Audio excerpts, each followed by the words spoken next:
ചെറുകിട വൻകിട വിഭാഗങ്ങളിലായി 500ഓളം വിതരണക്കാരാണ് കൺസ്യൂമർ ഫെഡിന് ഉൽപ്പന്നങ്ങൾ നൽകാനുള്ള കരാറിൽ ഒപ്പുവച്ചിട്ടുള്ളത്.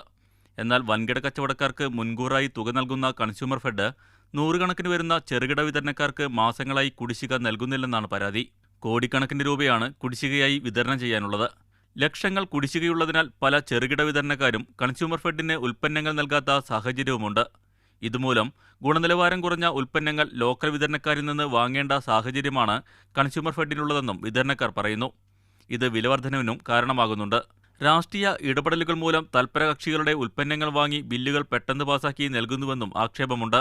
വലിയ തുക കുടിശ്ശികയുള്ളതിനാൽ പരസ്യമായി പരാതിപ്പെടാൻ മിക്ക വിതരണക്കാരും മടിക്കുകയാണ്. അതേസമയം കുടിശ്ശിക വരുന്നത് സ്വാഭാവികമാണെന്നായിരുന്നു കൺസ്യൂമർ ഫെഡ് MD-യുടെ പ്രതികരണം.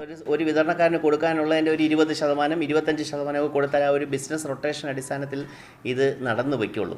അപ്പോൾ അതുകൊണ്ട് ഇപ്പം 300 കോടി രൂപ കൊടുക്കാനുണ്ടെന്ന് പറഞ്ഞാൽ അതിൻ്റെ അർത്ഥം ഉടൻ തന്നെ 300 കോടി രൂപ കണ്ടുപിടിക്കണം എന്നില്ല. 50 കോടി രൂപ ഉണ്ടെങ്കിലും നമുക്ക് ഈ ബിസിനസ് ഒരു റൊട്ടേഷൻ ആണല്ലോ ബിസിനസ് എന്ന് പറയുന്നത്. ആ രീതിയിൽ നമുക്ക് മുന്നോട്ട് കൊണ്ടുപോകാൻ നോക്കും. 385 കോടി രൂപയോളം കടബാധ്യതയാണ് കൺസ്യൂമർ ഫെഡിനുള്ളത്. ഓഫീസുകൾ അലങ്കരിച്ചും രാഷ്ട്രീയ ഇടപെടലുകൾ മൂലം അനാവശ്യ നിയമനം നടത്തിയും കോടികൾ തുലയ്ക്കുകയാണ് അധികൃതരെന്നും ആക്ഷേപമുണ്ട്. അനിൽ കാരാമൽ,